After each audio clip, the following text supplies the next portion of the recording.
Programming Throwdown, episode 123, Project Planning. Take it away, Jason. Hey, everybody. So we are here having another duo episode to talk about project planning, which is something that is, super important. I think that, there might be a dedicated class. I think at my college there was it was a class called software engineering, but it was an elective, and I never took it. But apparently, if you had taken that class, they actually cover project planning. But I had zero experience with project planning, academic experience, and so it would have been awesome for me to have this episode or something like it when I started. I feel like it's something that is super super important to make sure that you kind of follow through, and also like so that you're not just overwhelmed mentally with everything, that you're able to sort of keep a lot of these notes so you don't have to you kind of have a brain dump you know Yeah, I think I also missed that class. So Yeah, it's all right. We'll make up for it today. Actually, I remember the reason I didn't take it was because they spent a huge chunk of the semester talking about UML, and I looked up UML on the internet, and I was like, no, no, I don't think I want to take this class. Oh man. that ranks right up there with I looked up the teacher ratings and the teacher is rated as hard. So I didn't. No, I'm just. I didn't think I did that. I hear people say that. Yeah, I think UML was, and I don't even, it's going to be very lucid here, but I think it was some kind of diagramming thing where I remember there's like a picture of a That's right. person and the person goes into a flow chart and then I guess a happier person comes out or something. I don't know that the person goes into the flow chart, but But it was enough. UML is interesting. We should talk about it at some point. I mean, I think it's like the idea that I think is it unified or universal modeling language. I mean, like the idea for describing architecture that way is useful, but I think it had a heyday, probably like around the mid 2000s. The aughts, is that what they Yep, were yep. calling them? The zero X's. Anyways, they're around that time where they thought they were going to like auto generate code, or like you would go into the box and like type your code in the box, and then it would get hooked up. Yeah, oh, I remember those autocode. Actually, for GUI stuff, autocode is still quite nice. Like what did I use recently? Oh yeah, I used the Qt designer, which is for a project I was doing. I wanted a cross-platform UI, and I mean, oh man, we should definitely do a show on cross-platform UI because I spent so much time, researching this. And usually it's not like me. I mean, one of the things we tell people on the show is to pick something and just stick to it. But I really couldn't find anything really, that I wanted that was cross-platform that worked well. And finally settled on Qt. Initially, I was a little hesitant to use Qt because it seemed pretty heavyweight, and it has sort of Qt has its own style and all of that. But from a programming standpoint, Qt was really nice. And they have this thing called Qt Designer where it auto generates Python code and then you go and fill in like when you click the button what should happen. So for that it works well, but I think that, yeah, back when UML was getting really popular, I think people had this vision that everything would all programming would work that way. Where you'd have this visual designer and then you would write like little bits of code in the designer, and that's never really taken off other than that one use case. Actually, there was something, Patrick, you might remember this.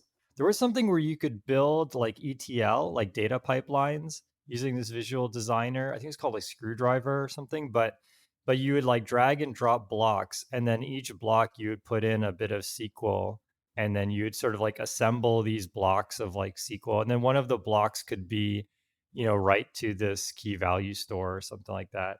That actually was, I also thought that was pretty nice, but they ended up killing that project.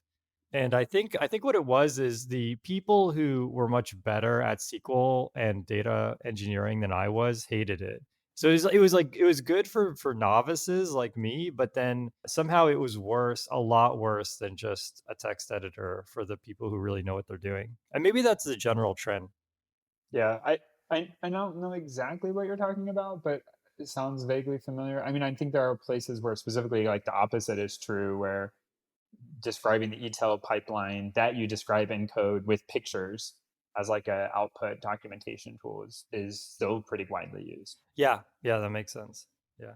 Cool. All right, so we're gonna dive into project planning, but first let's talk a little bit about home NAS. So, Oh, yes. a lot of people have a lot of data at home now. I mean, I have, a backup of all my photos. I know Google Photos does they change the resolution of the photo, right? So even though they'll store infinite, and actually I think they're gonna stop storing infinite. But anyways, so I just always keep a backup of all my photos and all sorts of other documents. I have a folder called books. I have a folder called research papers. It has like 90% content I've never read. It probably will never read, but it's there. We have a whole ton of information. We have Plex running, which Plex is a way to stream video, within your house. And so all this data needs to be accessible, and even ideally accessible, outside your house with the right security, authentication, all of that. And what I used to do up until a week ago was I used to just use the oldest desktop in the house. And so I had this desktop that I don't even know how old it is, maybe a decade old. And it has like a ton of hard drives in it, and it's barely able to run the latest Ubuntu. Like it's just chugging along and trying to, keep all of these hard drives up and running. And I had a drive failure, and so it really like made me rethink like, okay, what do I want to do here? What I ended up doing is similar. I ended up getting, there's this thing called a Yada Master, but it's basically a hardware RAID enclosure. So it's you plug USB into your computer, and then the other end is this enclosure which has, I think mine has 5 drives in it, and it does RAID 5 in hardware. So from your view, it's just like plugging in a USB drive, but it's actually this 5 drive monstrosity. And so you just get this like, I don't know, I think it's like 12 terabyte USB drive is kind of how it looks to the computer. And so I have that plugged into a Raspberry Pi. So that's my new setup. But yeah, what do you have, Patrick? I have actually like an old proper, was it Synology NAS that I got from someone that didn't want it anymore. It was like older, so I've used that before. And also interestingly, and depending on your backup strategy, I mean, we have a similar thing like backing up to the various cloud small parts of our data that's like super important, like pictures and documents and stuff. And then for larger stuff, what I've done between various computers is we've talked about on the show before. I think it used to be BT Sync, but now it's Yep. Resilio Yep. Sync. And so it kind of mirrors over time between computers, and even like some of the stuff that's like family important to like my brothers or my father or whatever, we have one of those folders between computers. So like some of the stuff that I put there and they put there as well, and then it backs up multiple sites, right? Yep. So like as long as if not both of our houses were taken out by some catastrophe, in theory, some of that data would be recoverable. But also, what I've come to realize is like a lot of stuff that I was backing up, even if like hard drives are cheap, it's just like it's not worth it. It's kind of like storing stuff in your house. Like, oh, it's cheap to buy these clothes. I'll just buy more and more clothes. But then you need bigger Yep. closets, and then Yep. you run out of space, and you start being compelled to buy a bigger house. I think, oh, what is that, Marie Kondo or Yeah, whatever that's can come right. in here. I don't know the whole story, but Yeah, digital Marie Kondo. I think the same thing is true. Like, I don't need to back up my entire Steam library. Like, whatever, Steam has its own issue. I don't want to even get into that. But like, if I have a Steam game and the Steam game's really big, like part of having bought it on Steam is the ability of like Yep. re-downloading Yep. it. And you can get into your own, like, do you really own it or not? But for me personally, what I've just made that decision is like, I don't need my all my games backed up, Yep. because I can just re-download them if something were to happen. And basically that can cut out a ton. Same thing, like I don't need to back up core Windows or even Windows settings anymore. Like a lot of that stuff. Now the folders that have like documents in them, yes. But all the other stuff like settings, like look, worst case, I'll just build that back up myself. And so what I do is I do make like for certain of those things like clones locally on that computer.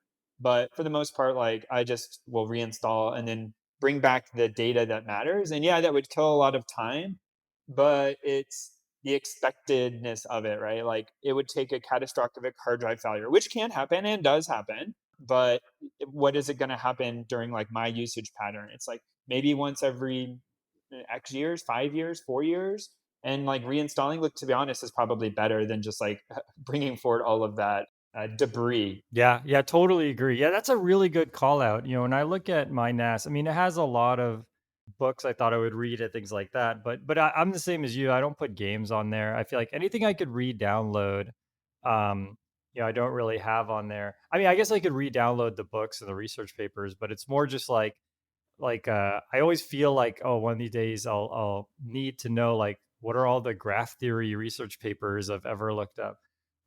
So it's more of just like a personal archive. Yeah, that's a great point though. Like I feel similar. And it's same thing with like my bookmarks. Like I constantly have not a good way to like bookmark things and like keep them organized. It's just like right now I have like a billion tabs open and a tab is like a lightweight bookmark. And there's like short term, long term memory. Like stuff's in short term. Occasionally I want it to automatically go into long term. And it's just because searching the internet for an obscure graph theory paper, I don't read graph theory papers. Let's pretend I did. Like then searching is really quite difficult sometimes. And Yep. this has happened to me. Like I don't know that it's important until kind of it's too late. So having like a history of what you looked at or whatever. And for like you said, books or whatever, what you're talking about is you want to save the curation of them, but like the data itself is not that Yep. interesting. But all of us fall into these traps that like the tools just aren't there yet to model that. I mean, people will probably write us in and tell us some good Yeah, tips, which is great. definitely. Please do. But I mean, I think like what you're saying is even just having a recording of the file names of your file folders, which is of course very lightweight, has a lot of the value of actually recording the data, but it's just easier to record the data. Yeah, so I think that the big reasons for a NAS for me are pictures and videos. So, we don't have I don't think well, actually I take it back. We definitely have some way to play DVDs in this house. I don't know what it is. I mean, it's probably in a box somewhere like an old PlayStation In or a something. closet, yeah. But, we have all of the DVDs have been ripped, even like the DVD of our wedding and everything. All of that is ripped and on the NAS. And then all of our pictures are on the NAS. If it wasn't for those two, then I would probably just run Resilio Sync on all the computers in the house. I mean, I have that as well. And so actually this is an interesting question is do you use Resilio Sync or Dropbox for personal things? I feel like I'm kind of using both, and sometimes I wonder, like, yeah, I mean, like, if I'm gonna hack my Dropbox and get forms with my address on them or something. Yeah, I mean, look, people will get your social security number or your tax returns or whatever and commit very targeted fraud against you. Like, I mean, it's the same thing. Like, if this gets really depressing. If someone decides to rob your house specifically, they will watch it. They will decide when you're not home. They will decide what's in it and what they're going to grab, right? And then to defend against that is very difficult. What you're looking for is defending against someone just like getting onto your computer with some 0-day worm and encrypting your computer and then trying to like blackmail you and a thousand other people that like pay or we're going to keep it encrypted, right? Like, could they do that? Yeah. And then what you're talking about is unless the NAS is good because it's probably a completely different stack than your desktop. So the chance of it sharing a 0-day, although recently a lot of the NASs had a really nasty vulnerability where they could get wiped. So I think like the Synology ones or something. So yeah, so be careful. I mean, I think that yeah, I think that Dropbox, like, I totally agree with you. Like, that if someone's targeting you personally, and for whatever reason they like just really want to get you, and they're willing to fish you and do all these things, and you're in a bad spot. But for all of us who are just normal dudes, I think that it's really the concern is that Dropbox somehow gets hacked in a way where everyone's Dropbox. But then I guess to follow that train of thought, if everyone's Dropbox was leaked, my Dropbox is probably not high priority. Like, in other words, like seeing forms like medical forms from like a hospital bill with my address or something is not what they really want to see. They probably want, I don't know, tax returns or something. But yeah, I guess I have a mixture of Resilio Sync, which is syncing among all the computers. Similar to Patrick, I have it also syncing with my folks' computers, and then I have the NAS for the pictures. We've just terabytes of pictures and DVDs and all of that. And yeah, it seems to work pretty well. I debated getting the Synology. but I felt like I already have several Raspberry Pis that run 24/7. I kind of felt like I might as well, installing Plex on Ubuntu is pretty, or on, I guess, Debian for Raspberry Pi is pretty easy. So I went that route, but I'd be curious, folks at home, or actually, Patrick, I mean, like, how would you think a Synology compares to just like running an Ubuntu machine? I mean, better and worse. It's a more appliance approach. So it's not the I'm uploading everything to Google and subject to the whims of their terms and conditions or whatever. Like you normally, it's sort of your Hmm. box. So there's some level you could pull the hard drive off and like mount it on your own computer, worst case or whatever.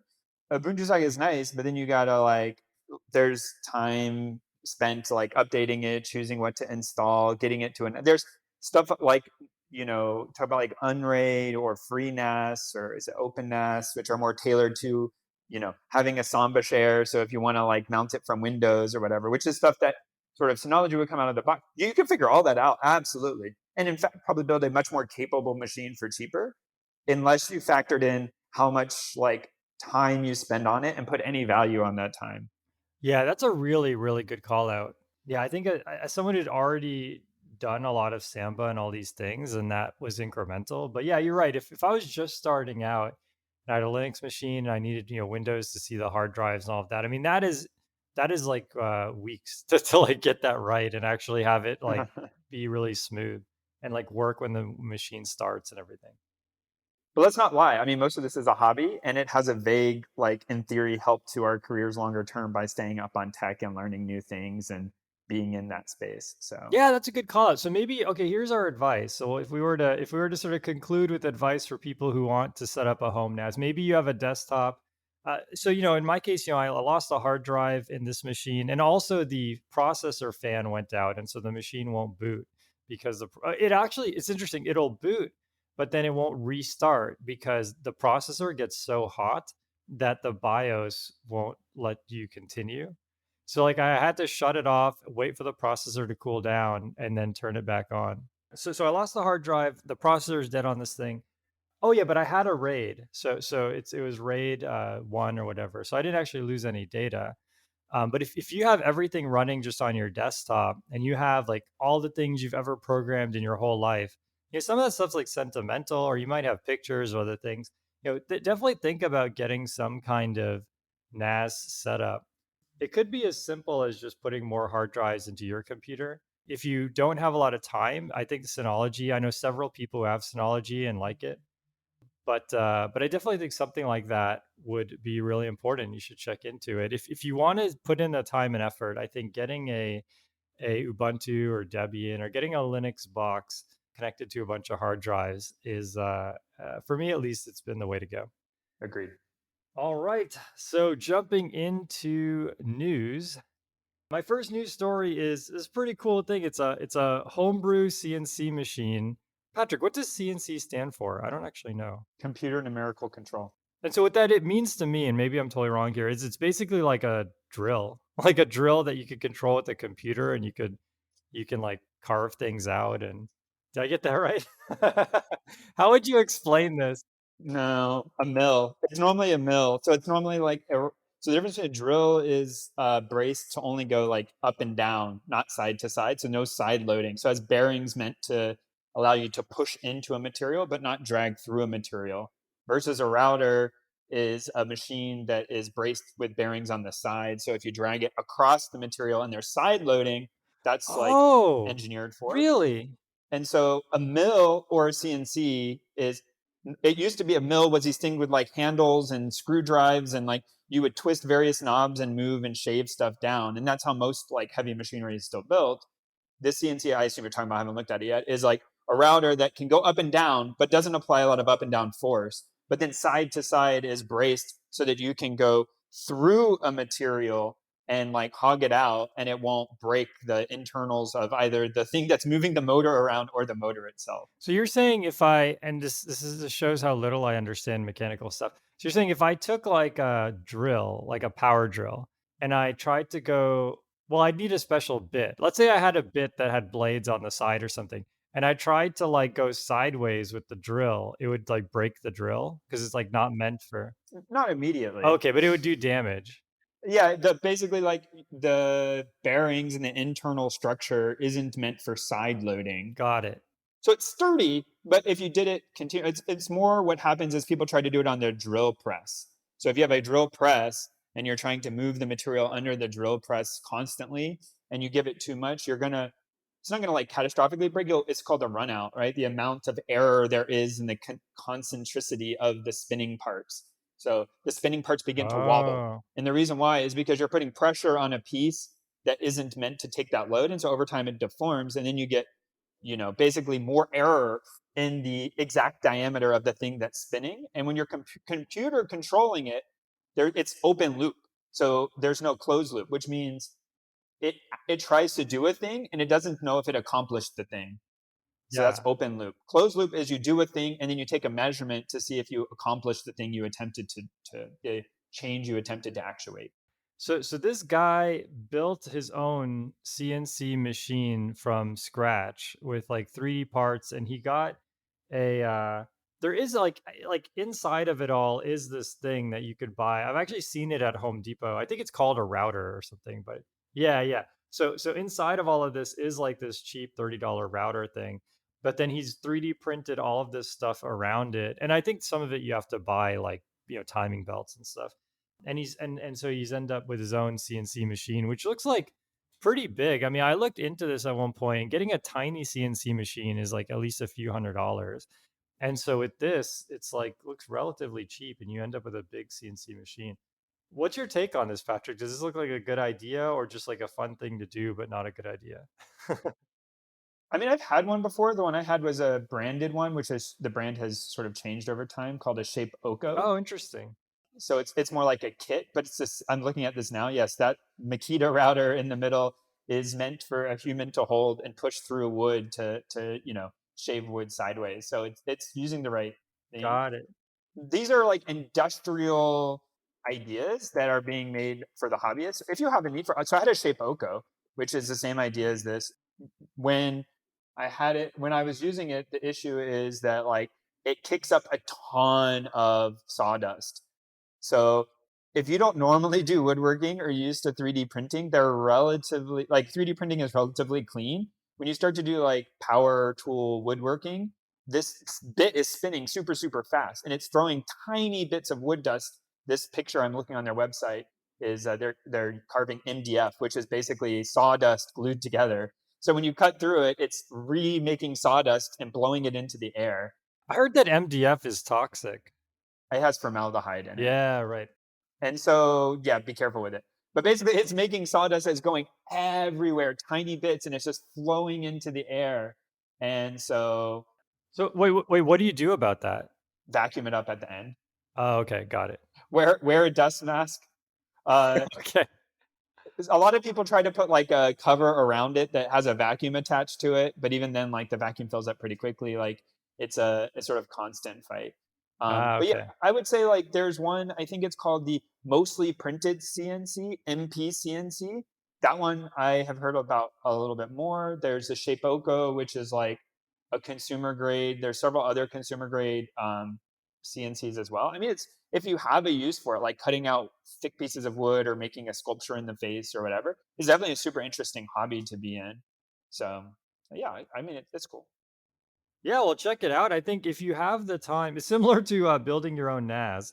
If you want to develop a skill and you have some time, this is a really cool project. I maybe would start with building your own 3D printer. I've done that before, and I'm as you can hear, I know very little about this stuff, and I was able to pull that off. So maybe start there. But if you've done that, if you've built your own 3D printer, this would be a cool next thing to do. And I think the video is really compelling. Like it does exactly what you'd want it to do. Yeah, I mean the small size. I'm looking Shapeoko now. They don't have the small one I had gotten, so they start much larger. But the ones that you used to make were 4 feet by 8 feet, so they were meant to cut up like an entire sheet of plywood that you would get from Home Depot or whatever. But 4 feet by 8 feet, most people don't have that much space in their garage. And that probably costs like thousands of dollars, right? Yeah, that's right. Yeah. Yeah. How much would this cost? I haven't looked at the BOM, the bill of materials. I mean, the big expense is the stepper motors and the sort of like rails and the controller. But I mean, If I had to guess, probably like $500, $600 if you had to source it news. Yep, that's what I was gonna guess too. Again, cool hobby. So related, actually, unintentionally, but in a bit vaguely related to a CNC machine is when CNC machines make cuts, you need to make curves through those through the wood to make your beautiful shaped electric guitar that you're carving out, or even a surface. And if you were to look into modeling that surface, you might run across something called NURBS or Bezier curves. Oh, I've heard of that. Yeah. So there was recently an article by I am not going to attempt to say the person's name. Bartosz Sichnowski. There's a link in the show notes. There's a link in the show notes. That's right. It's called Curves and Surfaces. And so he walks through, and this guy's done a number of articles. Check out all the articles on his site. He always has like a bunch of really, really good interactive visualizations. And so he starts through sort of like first principles of linear interpolations between 2 points.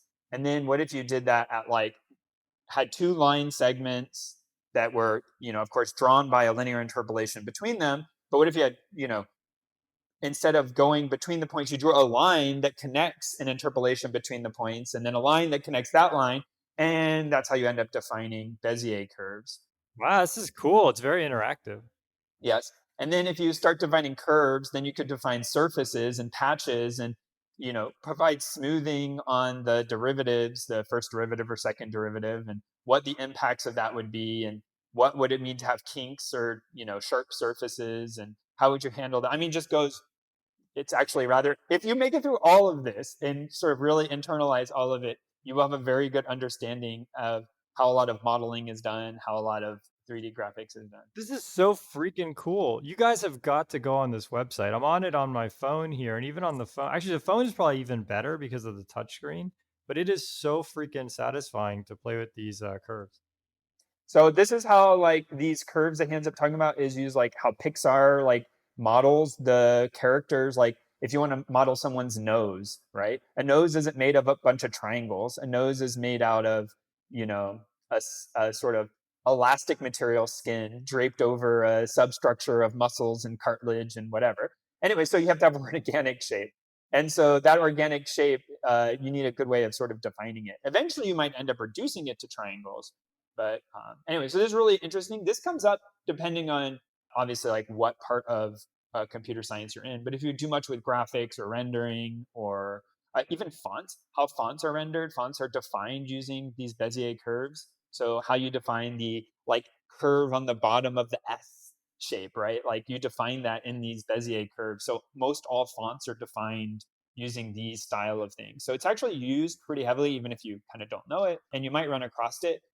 There have been recently a bunch more like very easy to understand interpretations of this. Prior to that, you would have mostly gone to a computer graphics book and tried to read, and it would have given you a lot of math and a lot of linear algebra and said, here you go, here's how you define them. And Yep. if that's not your background, you would have been like, yeah, I don't get any of this. So explaining it in sort of layman's terms really helps you, at least when you go into Inkscape and you're dragging the handles on the curve defining, you understand like what it's doing or why it loops back on itself, like at a fundamental level, like what is the computer trying to do? So I definitely recommend people sort of go and check it out. If nothing else than like the cool graphics and learning a little bit more about like, I don't like, maybe fundamental is overstating it, but like a very like core piece of a lot of modern rendering and graphics and design. Yeah, totally. I mean, this is really, really fun to play with, and it'll give you a really good understanding of, yeah, how 3D geometry really works, and it'll connect. The thing I love about this too is it actually there's parts of it where it shows you an equation, and as you are dragging these points around, there's updating the equations in real time, and so you can kind of in your brain you can like create synesthesia between like this mathematics and then what's actually happening in this picture. Super cool, man. Okay, so mine is also kind of a visual presentation, which is cool. We have amazing flow. This might be our fastest flowing, cleanest flowing episode. Mine's a visual explanation of Raft consensus protocol. So you have this issue where we were talking about your NAS at home and having RAID storage, and so storing things on multiple hard drives, and that's not hard to do because you have this one USB cable or you have this one backplane on your motherboard, right? So there are all these hard drives are ultimately being controlled by one computer. But if you go to like, let's say, a database at a really popular website, like take Amazon or something, they can't just have one computer controlling everyone's shopping cart, right? And so they need to have this like massively distributed fault tolerant database, but then they also have to have like many different what they call leaders, places where you can write data, and then also have many followers, places where you could servers where you could read data but you can't write to them. And so, you have this huge array of leaders and followers, and because it's so large, let's say it's like 10,000 machines, and if a hard drive lasts 3 years, then I mean you could do the math, but like there's hard drives failing all the time in these machines, and or there's other sorts of failures happening. And so, you could have situations where even leaders fail, and now new leaders have to be elected. So imagine, you expect to have three leaders, one of the leaders has failed. And so you now need to make one of your followers promoted to be a leader. All the followers are running the exact same code. How do you do that? And if you could imagine like heuristics, like, okay, let's have everyone report their IP address and pick the lowest one or something like that. But any type of heuristic like that will cause you to have sort of catastrophic failures. Like imagine a subnet goes down and now it's like really confusing for everybody. And so someone a long time ago came up with Paxos, and and it's a way for machines to negotiate with each other without a lot of a priori information, and to try. And so eventually, there is something that breaks ties. It could be as simple as just like the fact that the processors are not exactly doing the same thing, and they're not deterministic, right? So there's a way to break ties, but more importantly, there's a way to achieve consensus. So like once you have some way that ties are broken, can you use this tie breaking to eventually pick one single leader, when all the followers raise their hand at the same time and say I could do it, right? And so, Paxos is very, very difficult to sort of explain intuitively. And then there was a Zookeeper, which is an Apache project, which dealt with some of the like Paxos is an academic thing, but then in practice, just like anything, in practice, there's real world challenges that you have to face. And so Zookeeper was a project that was built to do this leader election and all of that, distributed consensus. But that also became extremely complicated. And as Yahoo and Google and these big companies were finding issues, they were patching them in. And then maybe like they would fix a problem that required that meant like these 17 other patches aren't needed anymore, but they wouldn't get cleaned out. And it just became very bloated. So someone wrote Raft, and I don't actually remember where Raft came from. But Raft is like kind of a rewrite of distributed consensus. And it's very clean, very elegant. And what I'm linking to here is a really nice explanation of Raft, how it works and the principles behind it. And it has these cool infographics where it shows how, okay, this leader dies and it represents everything with these little dots. So this dot went away, and now these other dots, need to pick a leader, and it kind of goes through how all of that works. I think when you start to think like you were kind of saying, it's actually a little bit mind blowing. Like when you think about if I have 10,000 computers like trying to roughly mirror the state of each other and like decide what information is correct, and you start dealing with even the speed of light delays from one location to another data center, halfway across the world. And of course, like it isn't strictly just speed of light relative to the speed of a hard drive or whatever, or a RAM. And then start thinking like you were saying, just like power outages or whatever, what is it, neutrino strikes or whatever you always Yeah. attribute like getting a bit flipped in RAM to. Like when you increase your exposure like that, the problem is just so much more complicated. Yeah, it's totally mind blowing. And like, yeah, I mean, all these followers, they're all, the same. They're probably even running the same hardware, right?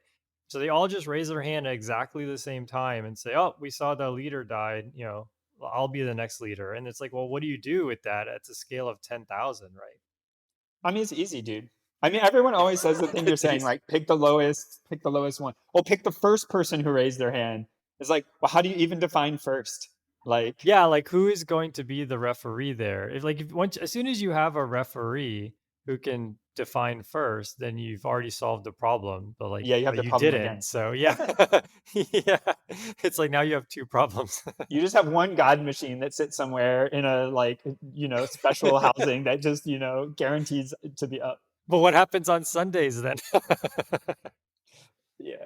Okay. I mean, mainframes, people joke, but like that's like banks and mainframes and stuff is in part like because of trying to get around this, what they call like big iron, right? It's just like Yeah, right. one really big, powerful machine that you just four-way redundancy on every part inside.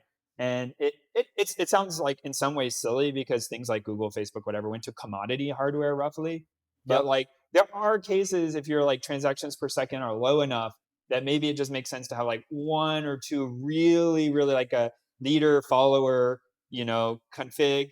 And the one machine just has an uptime that is like so guaranteed, and you restart it like you said maybe on Sundays when the bank is closed, like every Sunday during this hour you restart the machine, and Hmm. the follower does the failover test, and then it goes down the next hour or whatever, and you have like a team of people dedicated to keeping those two machines alive. Yeah. Yeah. I mean, that's definitely a real thing. I think even today there's companies that run that way. And there's nothing wrong with that. I think given, as you said, if the QPS is low enough, it saves a lot of hassle.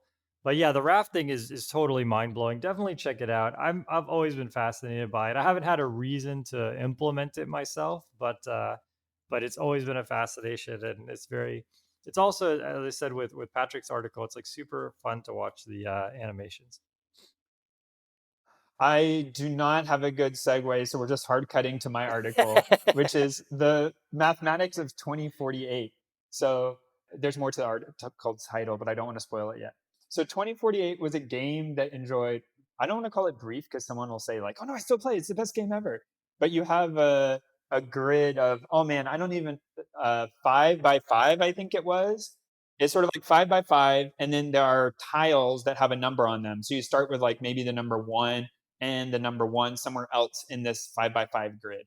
And then you slide a direction to the right, up, down, or left. I think that's each of the four directions. And Mhm. all of the tiles slide to the side of the grid that you swiped to. So, like one tile is in the bottom left and one tile is in the upper right.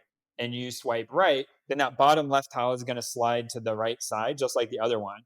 And then if two tiles that are currently the same number crash into each other, they merge and become double that number. So if Do they you have to be like, consecutive, or how does that no, work? they have to be the same number. So like if you have a one and a one and you crash them into each other, they'll become a two. But, like, what if there's another number in between the Yeah. 1 and So 1? then if there's like a two and a one and then a two, and you slide down, like stacked vertically, and you slide down, you'll just have two, one, two at the bottom Okay, of the screen. got it, okay, So if you could somehow get the one to slide away, then you could crash the two and two to each other. got it. I probably butchered that, but you get No, the I idea. get it, I get it. Oh, okay. And so there's of course like a bunch of descriptions of how you would like how new tiles spawn. So sometimes when you swipe, new tiles will spawn on the screen, and they spawn with like a given distribution. And so like it's not always going to be, it's most likely to be, I don't remember, like most likely to be a one, a little less likely to be a two, a little less likely to be a four. And so numbers are going to spawn on. And the idea is to keep collapsing down until you have a tile, which is 2048. So 2048 is what, 11 doublings from one. And wait, now Jason's counting. Wait, Hang on, that give him a sounds right. second. So 256 is 8, right? Then 512 is 9, and 1024 is Yeah, 10. you got it right. Man, that was fast. Okay, so 24 is 11 doublings, right? So you need to keep doubling and doubling, but each doubling requires two inputs, right? So if you think about it, if you only ever got ones, you would need to eventually have like collapsed 2048 ones together. It's a lot, right? That's a lot of collapsing you would need to do. Uh, but what ends up happening is like Jason was already asking about. If you have like a two and then a one and a two stacked on top of each other, like you really want to collapse the twos, but maybe you don't because maybe actually you're going to collapse that one into a two and you want to collapse it into one of the other twos to make a four. So when and how you have to manage the board. So even if it's, you don't just always greedily take the, highest number or the lowest number. Like, you need a bit of strategy, because the more the board starts to fill up with this, new tiles generating, it becomes too crowded, and then eventually you lose, right? Normally without getting to 2048. Oh, I see. So if the board gets full up and you can't collapse anything, then you're done. Yes, that's right. Yeah, Got it. then you lose. And so, of course, not every game is winnable, I don't think, or at least not with every decision. And so you kind of don't know what's going to happen, so you play, and you just kind of mindlessly swipe, right? So then the question is, like, what's a good strategy? So when you're playing, so in a game like tic tac toe, right? Like, the other person can put in one of the 9 spaces. So you can kind of like, I actually saw a T-shirt with it on. Like, you can have a pictorial diagram of like the optimal tic tac toe strategy in, like, I don't know, a very few states. That, each, you only have X or O. It's your turn, then their turn. They can only go in so many places. The branching factor is really low. You can actually represent the whole tree in like a very small amount of things. Which is like, if you start in the upper left, basically, and then no matter where they play, you can like predeterminedly know the next state. Mhm. But then what about if you listen to people talking about like AlphaGo, where the number of branching factors is really high, the space is gigantically big. There's a whole, another class of problems. So for this 2048 article, the reason why I have it here is not for building general game AIs, but it's talking about something which I was hearing a lot about as you start hearing about machine learning, artificial intelligence, depending on your feeling about that. But is hidden Markov models and Markov decision processes, Yep. which is, I'm going to butcher this. Jason's going to tell me I'm wrong. But my takeaway from reading this article, which the reason I bothered to read it was because I keep hearing about these MDPs, trying to figure out what you're going to do, and this Yeah. modeling, is that for this game, as I described, first of all, there's this random part, right? It isn't like you battling another person. The game is just randomly generating what happens next. It's like Sudoku, right? Oh, no, but it's not because when you swipe things, I've never played this game, so I'm just trying to piece it together. Yeah, When you yeah. swipe things, there's empty space there. What happens? Like more numbers go in that space? Yes. So the game will roll some dice and decide, it'll generate a random number and decide where and what number to place there with some Got it. probability. Okay. Yeah. So you control your action, but you don't control the other person's action. And it's not like the game is trying to beat you, right? It's just randomly happening. So you can't even apply really game theory in that, like, the opponent is like, I can know what they're going to do because strategically they're going to do this. Yep. So Yep. each state, you have a choice. You can swipe left, right, up, or down. And depending on what the game is going to do will determine if that was a good or bad thing. But that doesn't mean you just pick randomly. You can know that, hey, I swipe up, the game state is this, the distribution is that, the probability that that's a good move is, zero point 0.2 best move, and this other move is zero point 0.4 best move. And the way you might try to do that is by basically marching the states forward, figuring out like if you're in a winning or losing state, and then propagating it, back to your state. So Mhm. roughly, I'm giving a high level vision of, without going in a full explanation of Markov decision processes because I'm no expert. But sometimes you'll end up in a state where you'll lose. And there may be a choice where no matter what you do, there's some probability of losing. But maybe you pick the Right. one that minimizes that probability, right? And maybe there's a really good state you want the computer to give you. And so you want to like try to increase the likelihood that you'll get an improvement. So he starts with, or she, I don't know. The article writer starts with a 2x2 grid, and I think getting to 64, and then running this Markov decision process as a way of showing how this would happen in a sort of much more bounded problem set where you can sort of reason about this, and then talk about how you would extrapolate it to the full game and to playing to 2048, where you may not be able to hold all possible game states in your memory at one time because it become too high. And how would you apply heuristics? How would this Markov decision process work? And just a really good introduction. So if you, in your ramblings about the internet, have come across Markov decision processes, which is related in a not way that I'm entitled to speak about hidden Markov models themselves, then this may be an article that is pretty interesting to you. Cool. Yeah. I mean, you did a really good job. So just like people don't know, like that was my whole PhD was on MDPs and POM DPs and everything. And yeah, the article is super, super interesting. Definitely check it out. If you've played 2048, it's really cool to see something that you've played. Connect this tech to something that you've played. It really like makes it real. But yeah, I think you nailed it. I think it's you could say that like maybe it's a partially observable MDP because you don't know like what's coming next, but you can model it with an MDP, and as you said, it just means that sometimes you'll lose anyways just because you were unlucky, and that's okay, and you just kind of model that into the system. Okay, well, I'm glad that you reaffirming that I like got a takeaway actually makes me pretty happy because that means maybe I'm advancing my. You never know, right? When it's a topic you don't understand, you read a thing, you're like, oh, I kind of get it. But you don't know if you're right or wrong. Yeah, no, I think you nailed it, man. It's yeah, I've always had a big fascination with puzzles and games and the way that they're solved. And so this kind of stuff definitely like scratches that itch. Definitely check out this article. It's really solid. I think it's time for our book of the show. Book of the show. My book of the show is a podcast. I'm totally cheating, but I've been binging on this podcast. It's called Manager Tools Podcast. Originally I found it through a literal search. I literally wanted tools to make me a better manager. But what I found instead was their interpretation of tools, they really mean like techniques or skills or advice. And so, while I didn't get any literal tools out of this podcast that I could use to make me more efficient, I'm learning a ton of information. And I would recommend this to anybody. I mean, not just managers, like anyone who is working in a job or plans to have any job at all should check out this podcast. I have a lot of these situations or things that I've had in the past, and it's some of these are lessons I learned the hard way, and they kind of explain it in so much better detail and candor. Some of these things are things that I was doing that I think I'm going to change. Some of them are some of the things they talk about are reaffirming things that I felt like were good ideas, but in general, it talks all about kind of being a leader, and I think they do a lot of talk about project planning, which is our topic today. So it's also a good reference there. And I was listening to an episode today, and one thing that really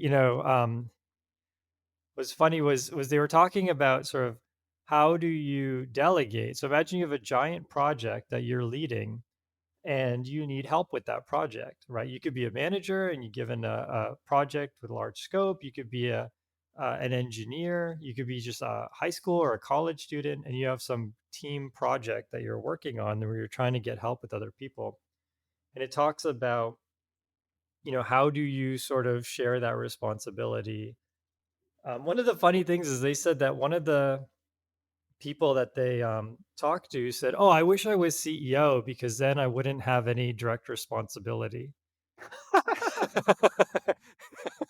And I think the idea there was like, if you're the CEO, you just tell people what to do, and then and then when you tell them what to do, now it's their responsibility. And I mean, most people I think don't, could see where that's going, but just to like make it explicit, that doesn't work that way. When you ask someone for help, what you're doing is you're just doubling the responsibility. Now you're responsible and that person's responsible. But it's necessary because you can't do everything by yourself. But it's not, you're not actually reducing any responsibility by becoming a leader. It doesn't work that way. That was a really funny thing that came up in today's episode of their show. But definitely check it out. I've been having a blast listening to it. The people have good candor. They're ex-military people, and so they speak like ex-military people, and so I kind of enjoy it. It's kind of gruff and like straight to the point and stuff, which is that is I think kind of good for easy for me to listen to. But give it a listen. I've been binging on it. And I've been really enjoying it. My book of the show is also not a book, but is print. So I guess it counts Oh, more. It you has beat me. pages. It's Make Magazine. I'm pretty sure that I probably had this like as a reference or something on here before. But I mean, people probably at this point have heard or seen Make Magazine. Yeah, it used to be like at Barnes and Noble and stuff. It might still Yeah, be, I right? think it still is. I mean, when you if you ever go to those stores, Yeah, if I go, Barnes and Noble even exists. I mean, I don't know. it goes through ebbs and flow of like, I guess, popularity. There was like the really big boom of like cosplaying and hobby stuff, like when the internet was still in its infancy, and like Instructables was really huge. I Oh, remember. yeah, I remember that. Yeah, I mean, it probably still is around. I mean, I know it is around. I think it got bought by a company. Anyways, so, this thing has become went from like the first making it big to like actually, even though it was a niche magazine, it became too generic, and more niche magazines that were, like hobbyist electronics, hobbyist cosplay making, hobbyist CNC, like all those things became their own topics with enough, ability for people to look into them that, maybe it sort of robbed some of the like make magazines, Yeah. Yep. kind of shine. But I always thought that, although there's been very few projects I've ever done out of Make Magazine, I always appreciate that, like, they go through, document, describe, and have a way of kind of covering a wide variety of things from like crazy dangerous, like Tesla coil making to like, hey, here's a air pressure, soda bottle rocket you can make in your backyard. And I still subscribe to it. I even keep the magazines because I feel like having it in hard copy is just cool. Oh, you have the physical magazines, like recent ones. Oh yeah, yeah, yeah, yeah. Oh, Wow. I would show people, but we're only audio only. I would hold them up. They're right behind me. I'm looking right now and I'm seeing thousands. I'm just kidding. I don't know that I've kept everyone, but I keep them always like, oh, there's something in here I want to make or reference or look at. This is good. I don't know. Maybe I'm an old person now, but it's nostalgic. No, I think it's kind of like the NAS, right? It's satisfying to just have it. Yeah, exactly. And it, just physically thumbing through it, when you're on an airplane or whatever, where it's still like electronics is a bit of a chore, although that's even becoming less and less. I kind of used to look forward to going on an airplane and Mhm. not being allowed to use electronics. So I catch up on reading, but now like that's not even a thing. Well, not going on airplanes, but also airplanes allowing your electronics and having Well, yeah, Wi-Fi. that's true. You know, what I've done now is I've put my, phone in even when the airplane has internet, I still put my phone in airplane mode, without the Wi-Fi, Ah, and that way it's like I'm at least yeah. unplugged and I Yeah. won't be able to use the internet. But also the thing I'll recommend is like, of course they have a blog, lots of articles. I appreciate what they do. They used to have, which I think have also sort of tapered down or even, gone away to some extent, especially now with COVID. But they used to have maker fairs where, people would come and just celebrate making. That was always really cool. Have you ever gone to that? Yeah, I have. Yeah. Yeah. I went to the one in the Bay Area and that was probably 3 years ago. It was super fun. I always wanted to go back. And then I wasn't able to go the next year and I think it rained. And then the next year was COVID or whatever. So yeah, no, I don't think that happened. And then I think Yeah. they've gone through some sort of restructuring. I didn't follow it exactly.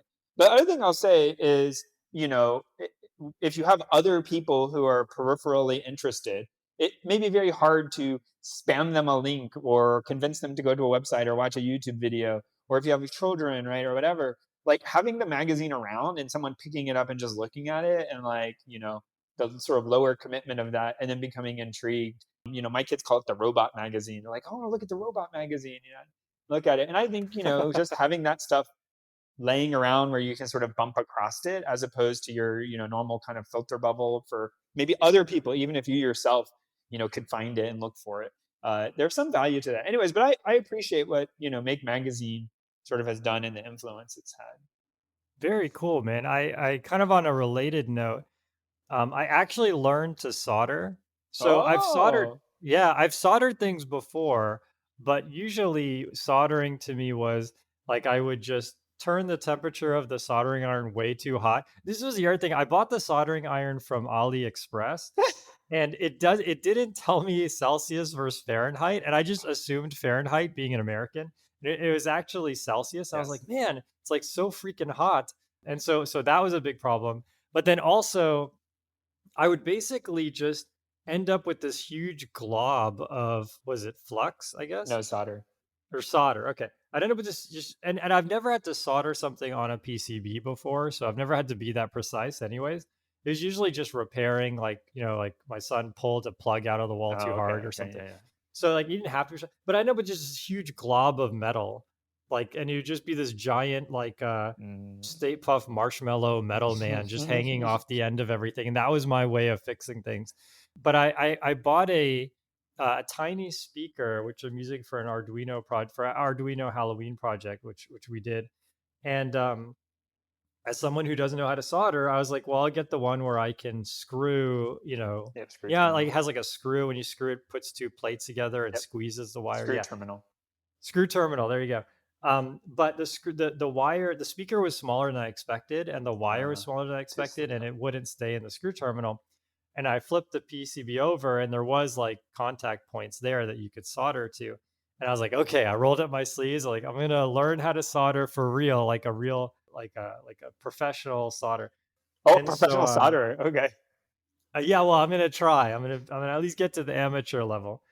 And so, it just took me a lot of practice, and yeah, I got it to where like I had this really nice shape, and it was like also holding the speaker wire, pretty well. So I mean, I will warn you, like, I assume the speaker wire was probably stranded and not solid.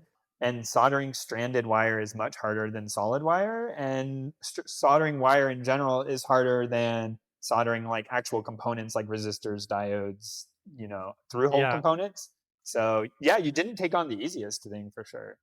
yeah, I mean, it was just thrust on me, right? Yeah. Yeah, I mean, also, yeah, I was worried that one of the strands would, cross over and short circuit. Oh, no. But that hasn't happened yet. So I was so satisfied. I did all that work, and then I started the Arduino up, and it was maybe even an Instructables site, but it was a project where it would play like the Mac boot up sound, like that, Aw. and it worked, and like it came out of the speaker, and I was like, oh, it felt so satisfying. It was unbelievably satisfying to do that. And then I looked around at like all the other really terrible soldering jobs, and I'm like, one day I'm gonna fix these. Yeah.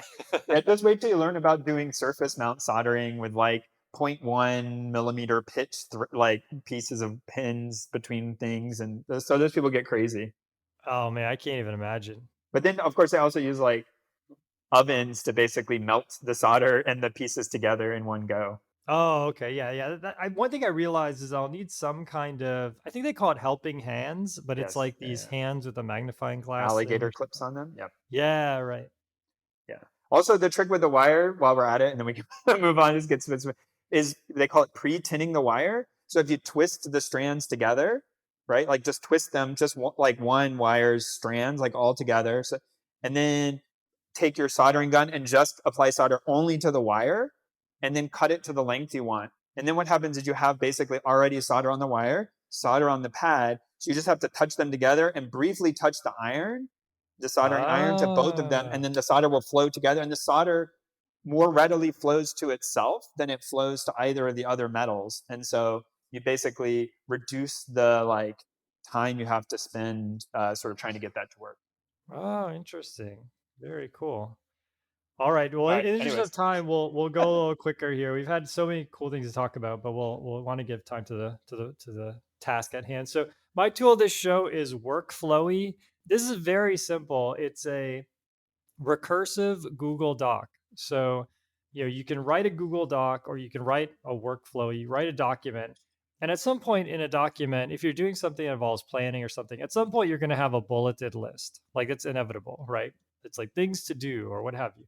Anytime you create a bulleted list in Workflowy, you can have a nested list and you can actually collapse the list, and then if you tap on one of the bullets, it actually opens that bulleted list as like its own sub document. oh, And so that way you don't have this enormous, massive bulleted list. And like with all the levels, like instead you have, maybe five bullets, they're all collapsed. And when you tap one, it takes you straight to that, it unfolds that in a new document. So the high level thing here is Workflowy. It's on desktop, it's on mobile, so it's on all the important platforms. And I found it really, really useful in keeping track of stuff. I think even for project planning, I found Workflowy to be super useful. So I've used it for many, many different things. I highly recommend it. nice. Is it on your NAS? Next up, Tie it all together. next up, mine is GitHub Desktop. I don't always use GitHub or Git. Well, I should say I do use Git for our workflow at work, but I am not very good at it.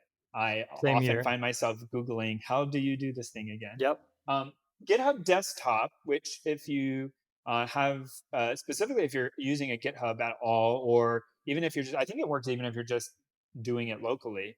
The nice thing is that it's a GUI for the Git workflows. So it allows you to visually see some of the things, especially for me, helpful if you get into more complex circumstances Like or rebasing and all of yeah, that? something's like not going quite right. I don't normally need it if I'm just doing, git commit dash a dash m check in. I don't need, GitHub desktop to do that for me. But visualizing if I'm doing a refactor or a whole bunch of files are open or I'm wanting to see something, right? I think it actually has been really nice, and I'm appreciative that they, kind of took time to make that. So why is it GitHub? GitHub Desktop is what it's called. But is it called GitHub because they made it Yes. or oh, okay, got it. So it's for any Git, it's just made by GitHub. I'm going to assume it is, but I actually don't know. But yeah, I mean, a lot of people for hobby projects are using, of course, like open public GitHub repositories, and so I still think it has use even for there.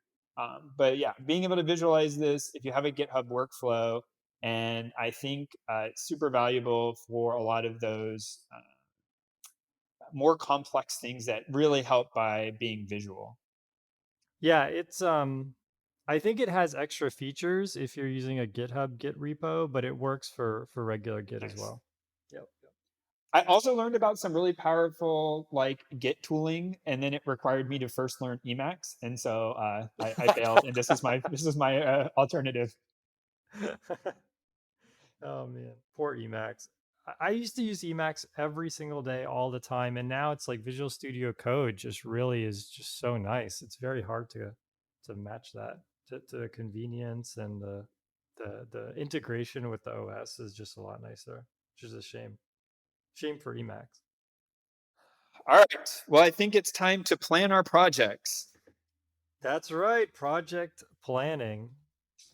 So, what are different types of tropes? Like, there's a lot of these, like waterfall and agile, and Yeah, I when we were preparing for the show, Jason and I were talking about this, which is a whole other subtopic. First of all, this is by no means expert, and we're actually going to talk about these briefly and then not talk about them again, and talk about more Mhm. practical, thoughtful, common ways of planning projects.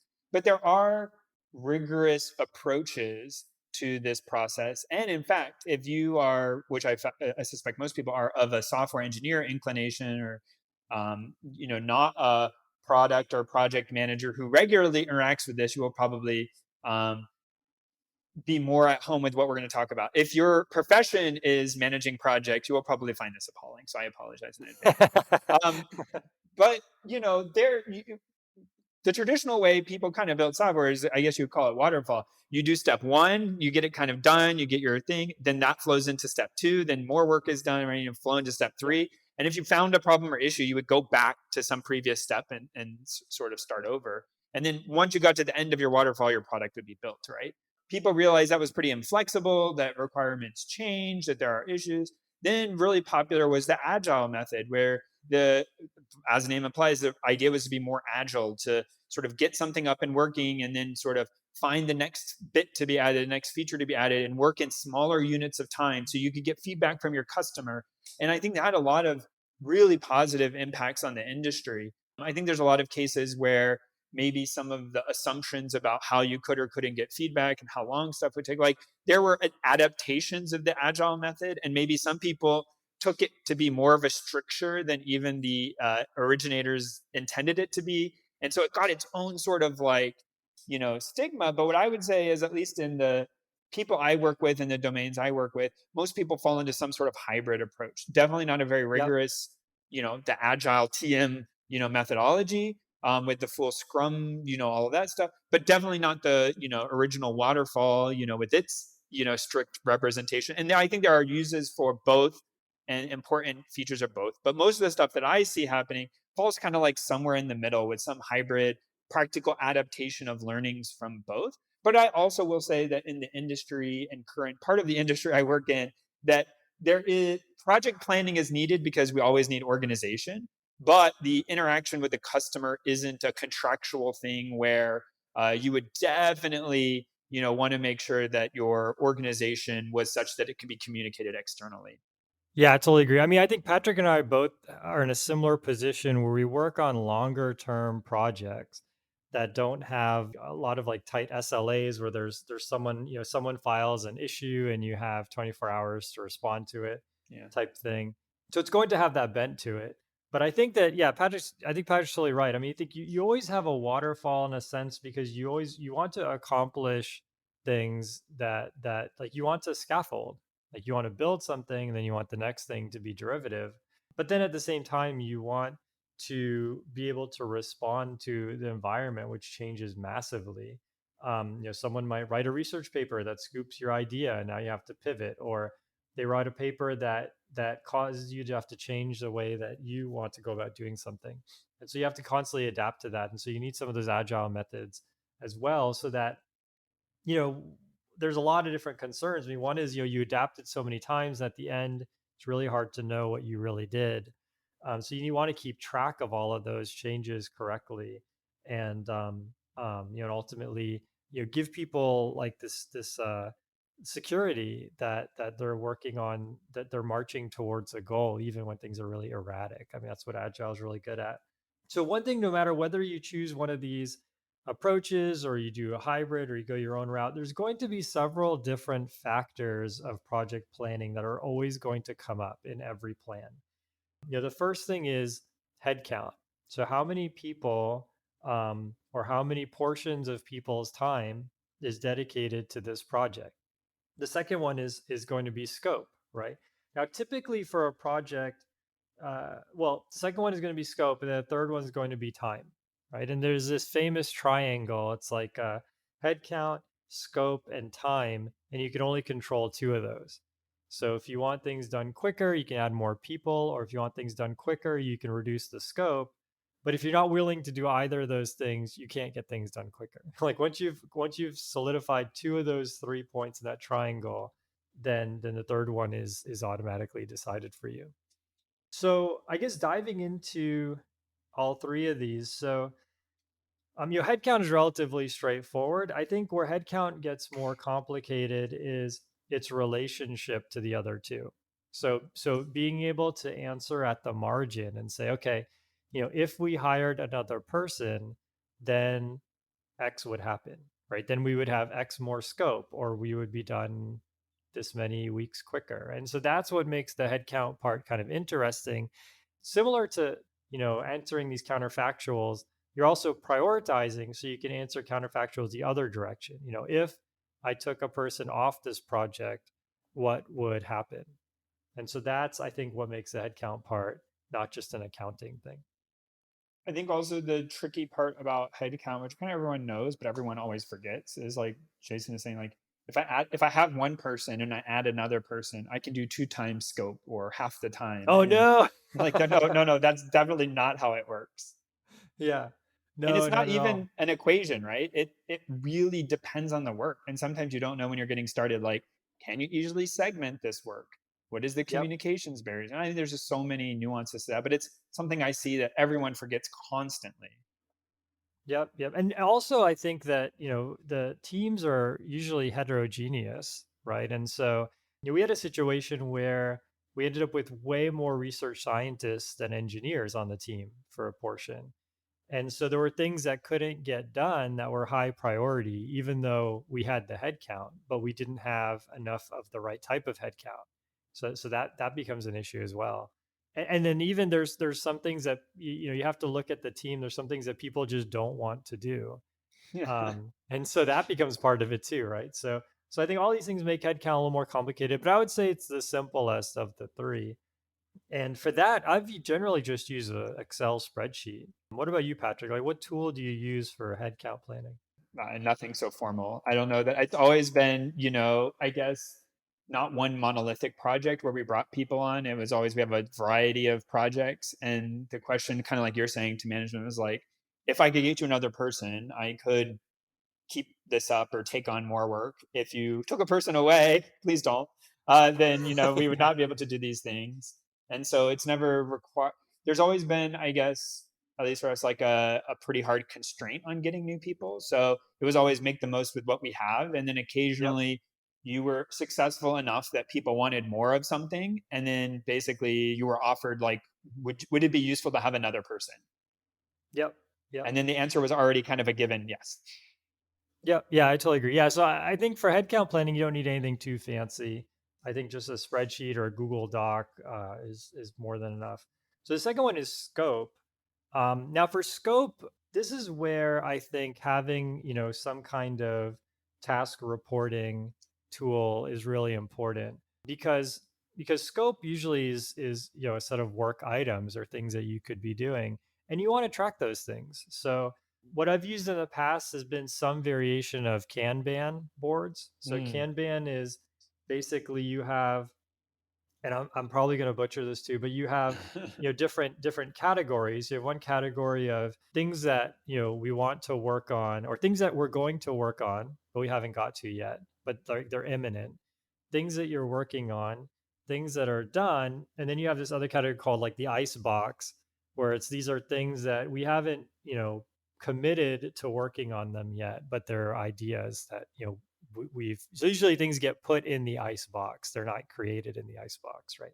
And so most of my scope planning has followed along those lines, and then with each of these items you'd want to assign some type of priority.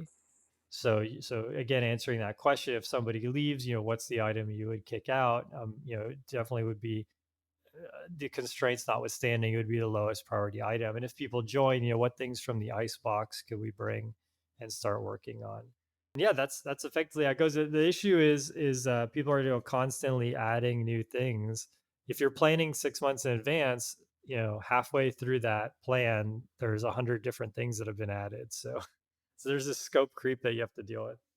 I guess I'll try to tackle the third one, and then and maybe since it was yours, you can follow up with whatever I missed. But when we talk about time, I think you were mentioning, right? Like this is a triangle. So if you have headcount and scope, then like sort of the question is, okay, well, fine, time is constrained, but what is the time going to be?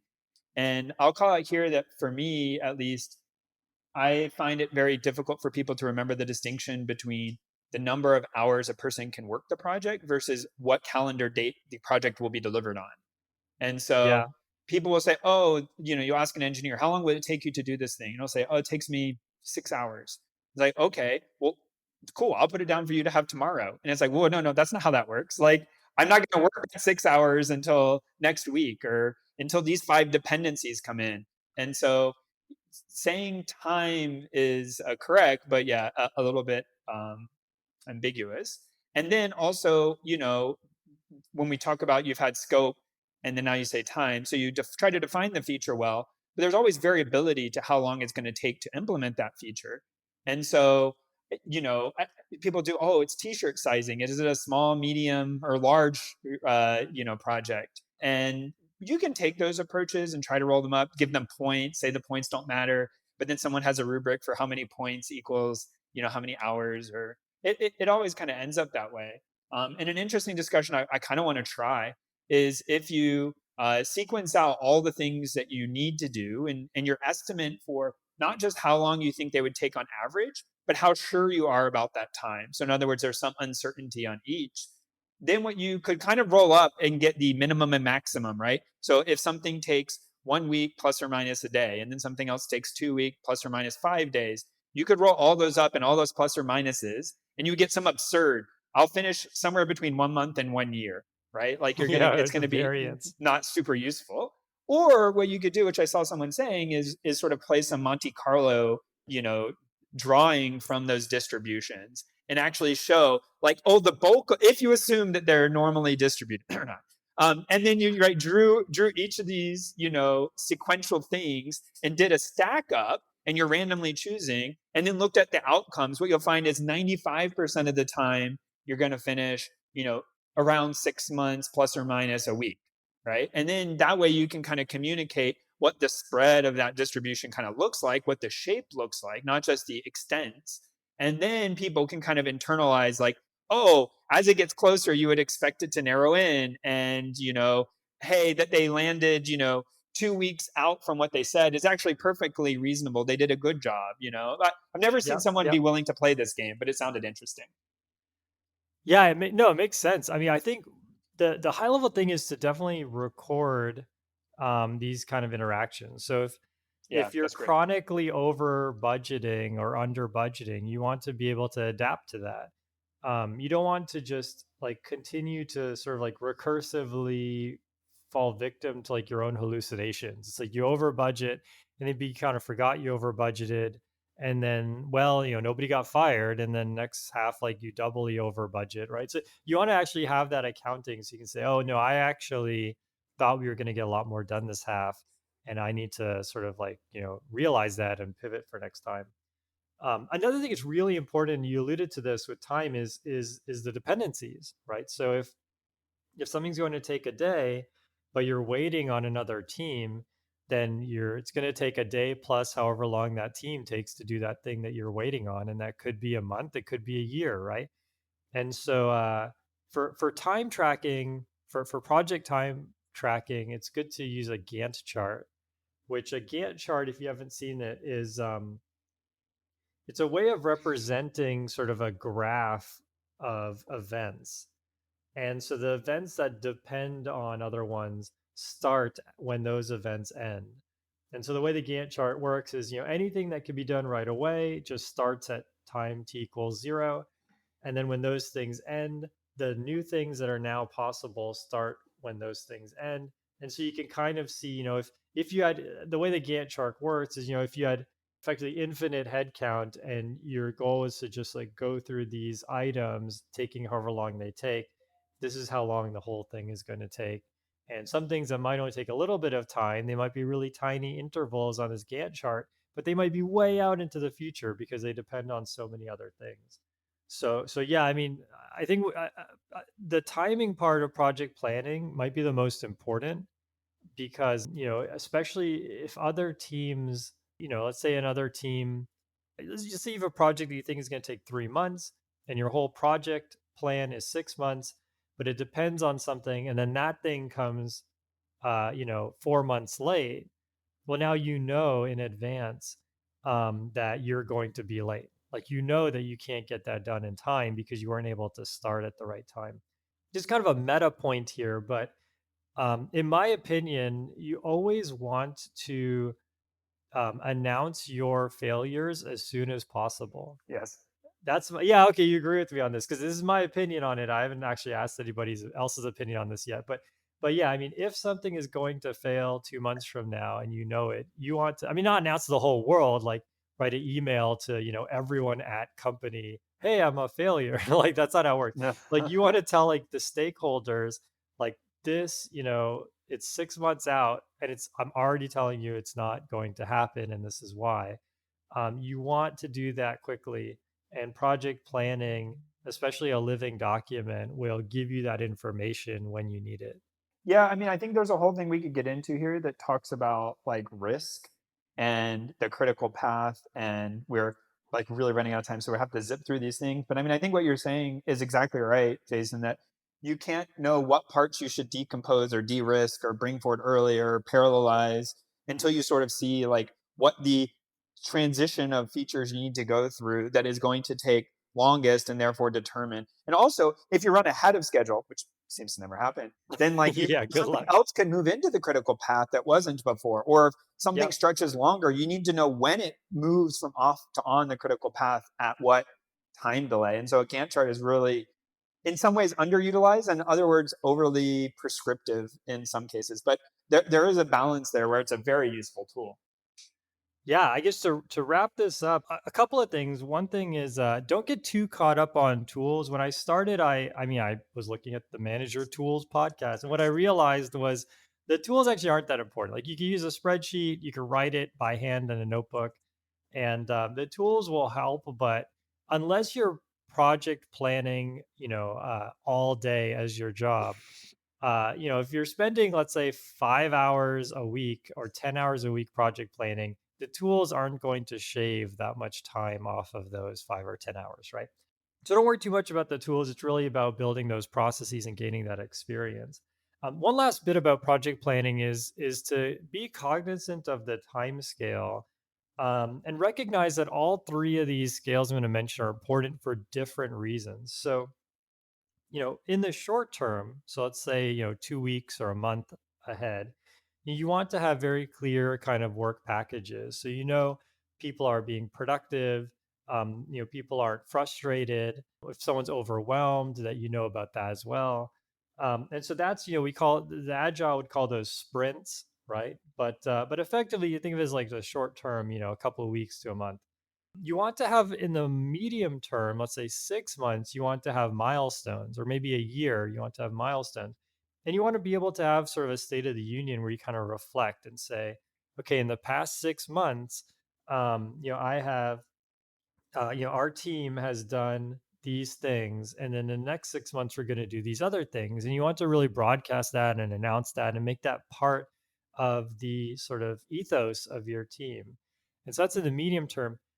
Now, the long term is looking out maybe 3 years, 4 years. And you might say, well, why do I even need a long term vision? And especially if you're doing, let's say, research, or you're working on some, or you're doing some project that's in maintenance mode. Like, why do you need a 3 year, 4 year vision?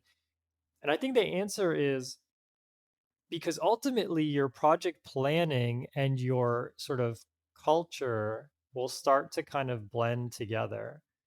And setting that long-term vision will also kind of set the kind of culture and the kind of environment that you're going to have in your project or on your team. And so even if your long-term vision, it might be hard to say 3 years from now, what research are we going to do? Like, practically speaking, there's no way to know that.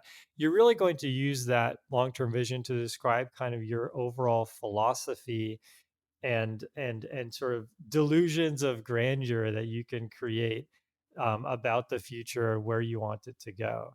And so depending on how you structure that, it will kind of guide the people who are interested in working on that project, right? I think a person put it to me in a really good way. That basically said, someone's going to take a sort of big risk on something that has a big reward. And so that long-term vision is a way to sort of show that big reward to people so that they feel like they're jumping into something that has a lot of mass. So I think all three of them are super important. Yeah. Again, don't worry too much about the tech, but we gave hopefully a lot of good tips here on how to do that effectively and how those things interplay. Nice. That was really fun. Cool. All right, everyone. Thanks again for supporting the show on Patreon. We really appreciate it. And hope you all like the transcripts that we were able to add, and the variety of other features that us and our producers have been putting together. Thanks again for listening, and we'll catch y'all in a couple weeks.